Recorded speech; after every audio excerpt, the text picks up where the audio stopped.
Hello everyone, I am the Lore Explorer, and this is Outer Wilds. And within the past few days, something very exciting and a bit sad has happened for the community. A large patch has been released, and with it a bunch of cool updates for the game, as well as the newest gen console editions having been released.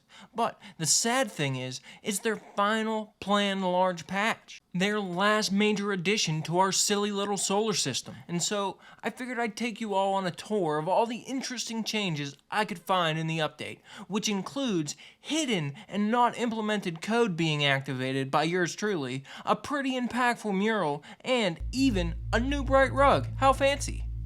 But before we get to that amazing rug, we'll start off with the kinda anticlimactic one many people are probably wondering about. The meditation being a valid path to quantum enlightenment. At first, I thought we might be getting a brand new special ending, but it seems the developers have updated a strange glitch in an old ending, in which when you meditated at the Quantum Moon 6 location with the Ash Twin projects deactivated, you would just die and not get the special ending that's intended, the Solemnum's Fate ending. But now when you meditate there, you properly get that Solemnum's Fate ending. But remember, just because it's technically the same end screen doesn't mean the same things have happened. If we meditate while in this scenario, we will literally be trapped in time and space forever on a quantum rock with a clear mind, just meditating. And apparently, that is how you achieve quantum enlightenment. Just entangle with a timeless quantum object and meditate, simple. Pretty neat when you think about it though. Next up, we might as well stick to the Quantum Moon 6 location, and this is actually something I pointed out in a previous video. If we take a picture of the Quantum Moon in its 6th location, and then try to exit the 6th location with its unique wormhole above Solemnum, it used to glitch out and actually take us to Timberhurst's version of the Quantum Moon. But now, they've updated it so it's all accurate. The vortex will only take you back to the Quantum Moon's 6th location because it's the one being observed, the only one that exists. This does lead to some cool views of seeing Solemnum as we're kind of sucked away from the moon, but not really because we're being rushed right back to it. But mostly, this was just added to correct that inconsistency.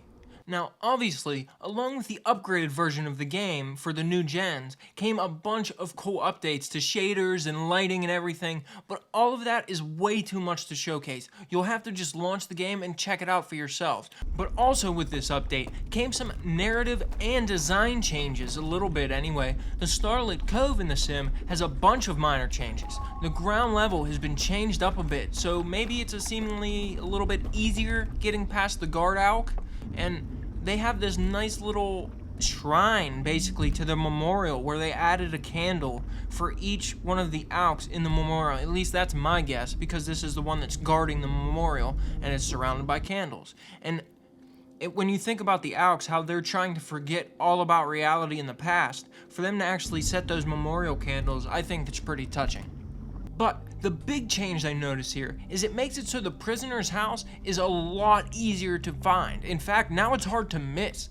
I remember I was only able to discover this by accidentally walking by it while in the Matrix mode that reveals the hidden things around you. But now you're just led right to it. You can't miss this. And I think that was actually a great choice by Mobius, because a ton of people probably didn't realize that this burned down building was in fact not a church, but the prisoner's simulated home.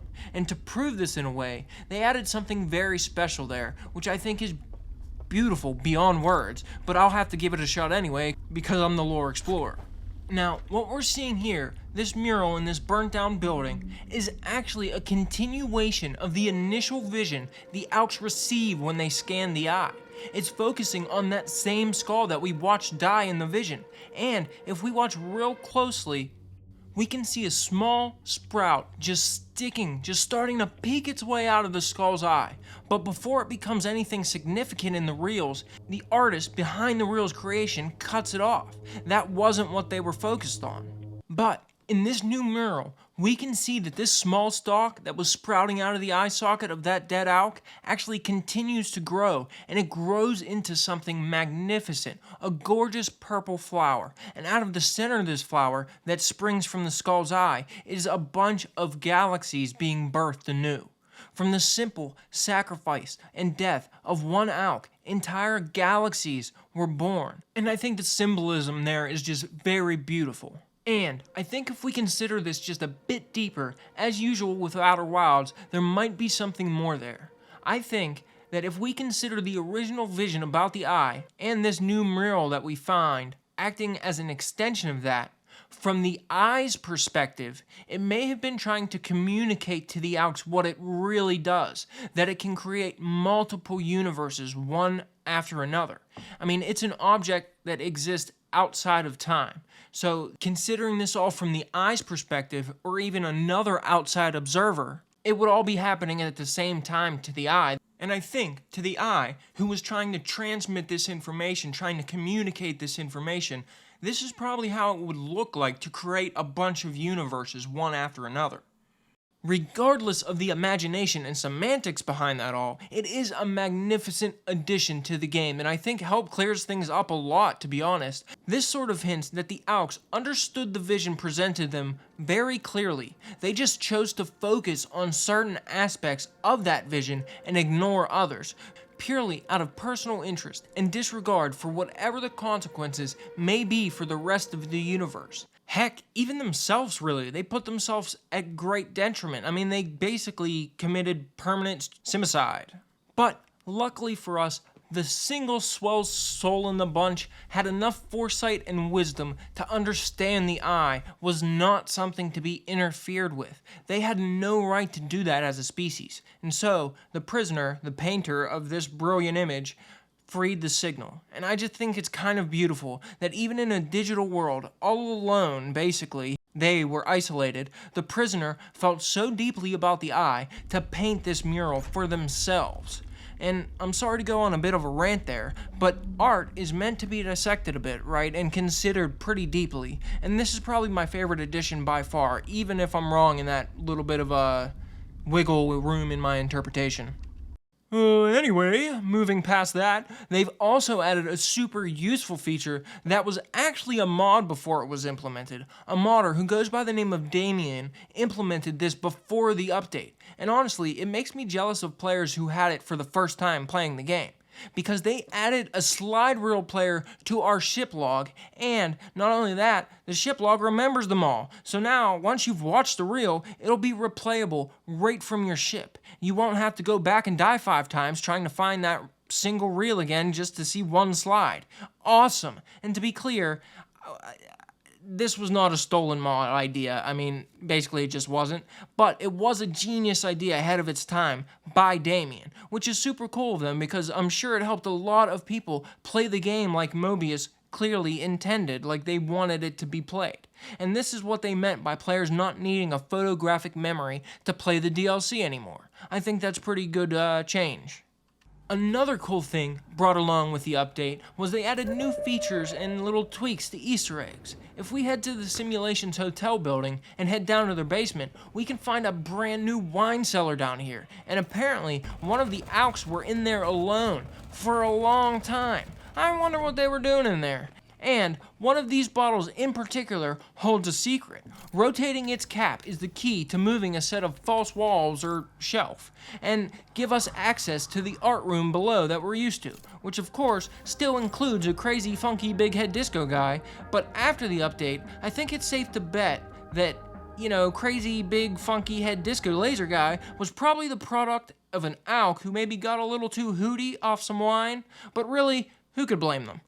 We can also see that they updated the presentation of the 1 in 900 Easter egg as well. But to be honest, I didn't notice much of a difference. I think it's about how they pop up when you shine the flashlight on them, because it looks a lot like the Kokoros or whatever they're called from Zelda when they do it. But one thing I did notice, they added a nice new rug in the Cinder Owl's tower. This change was basically just added so players had a little bit of an easier time understanding what's supposed to be going on here in the Cinder Owl's tower.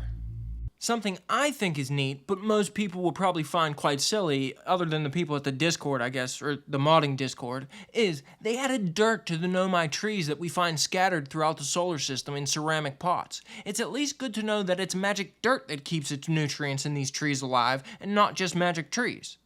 Jokes aside, it's a nice touch of reality pasted in there just so we know, they're thinking about all that stuff. And one of the things I wanted to highlight is that they updated visuals for the stranger's tracking to the solar stages and its journey out of the solar system. Honestly, I don't think it's all that different, but Mobius highlighted it, so I thought you'd all want to see it. I think they just added a few lines and moving away from the sun, and maybe more little dots on the stranger's path instead of 4 or so big ones of them, but maybe I'm misremembering that, so don't quote me on that. Something else I want to touch on real quick is how the DLC now sort of has a final end screen. After we have our meeting with the prisoner and say our farewells, they leave their vision staff for us. And as a part of this vision, this farewell vision, a screen pops up at the end that reads Echoes of the Eye in plain white text, indicating that you've probably reached the end of the DLC. Which I think is a good call because it seems many people continued on playing, thinking there was more to be done in Echoes of the Eye after this encounter. But I also think it may make it so people forget that this isn't the end of the game. It's just another part of the game. And even after meeting the prisoner, we get to experience something new at the Eye, which I think is a nice little extra farewell for the DLC. And speaking of new things, along with the update came a few updates to the code of the game as well. And on PC, they have a whole thing called secret settings. And there are a few things there, like being able to remove your button prompts or being able to change the screen from 60 frames per second to higher and things like that. My favorite in this pack is the fog. When you're out in space, you breathe a little bit and fog actually, gets on the inside of your visor, and I really like that touch of detail. But this is normally turned off for everybody on console and on PC by default. You have to go into the game's files and change these settings. And there's one last thing that I'm very proud to be able to present to you. Hidden in the code, a little bit further than those secret settings, is a small series of code that actually allows us to turn our jetpack's flame green. It turns out that they added code for what kind of fuel is in our jetpack. And if it's the fuel from the DLC, when the jetpack fires, it'll be the same green flame that we see throughout the stranger. It's such a cool sight to see this bright green flame coming out of our jetpack. Using the third-person mod to get better views, I got this shot that makes it look like we're blowing green fire out of our head, blowing off some steam. And if we bring this jetpack to some of the darker locations in the game and fire its engines, the green flame will bounce off the walls and light everything up in this awesome green tint. It's such a cool detail because it actually does suggest something about the lore, that the fires we see around the stranger aren't some mystical, magical green light. It's legit fire being fed by some fuel source. It also just happens to be incredibly advanced and can transmit information as well. But this is just a little addition to that. And the only reason that this green flame was turned off is because they were convinced at Mobius that someone out there, and they were right, would try to use this green jetpack to light something, to progress somewhere, and they'd waste hours and hours with this green jetpack, so they kind of had to pull it from the game, but it was meant to be there, and they just didn't want to ruin people's player experience, so they took it out. But it is kind of like lore, it's legit lore. Oh, and I guess I can't help but mention, I actually wrote the mod to implement this green hidden jetpack myself. As I mentioned, it was all code actually brought in by the update, just never actually used by the game. And to be honest, the amazing modding community baby walked me through my first mod ever, and that was it. And another big shout out to Damien, because they're the one that helped me the most, I think. And those who helped me in voice chat there, because I never would have figured it out without any of you on my own. And thank you to Zen, who got the free cam working so quickly that I can actually properly showcase this video in time. Just one big huge shout out to that community, thank you all so much. But sadly, that's just about all I found with the last major update 1.1.13. But really, we shouldn't be sad the journey is coming to an end, we should just be glad we got to take it to begin with. And remember, every ending is just a new beginning for something else, so there's that way to look at it too. As always, a huge thank you to the members here on the channel. Thanks for helping me fund the channel and keep increasing the quality of content here. And on that note, I'm also very excited to announce that I should be officially getting some merch here soon. I made some unofficial Outer Wilds merch by following their official guidelines, and I'm super excited to be able to share that with you all soon. I've ordered a sample, and as long as everything checks out with that, we should be good to go and start selling them. So keep your eyes peeled for that. But as always, this is a Lore Explorer diving deep into the updates so you don't have to. Thanks for watching, and I hope to see you in the next video.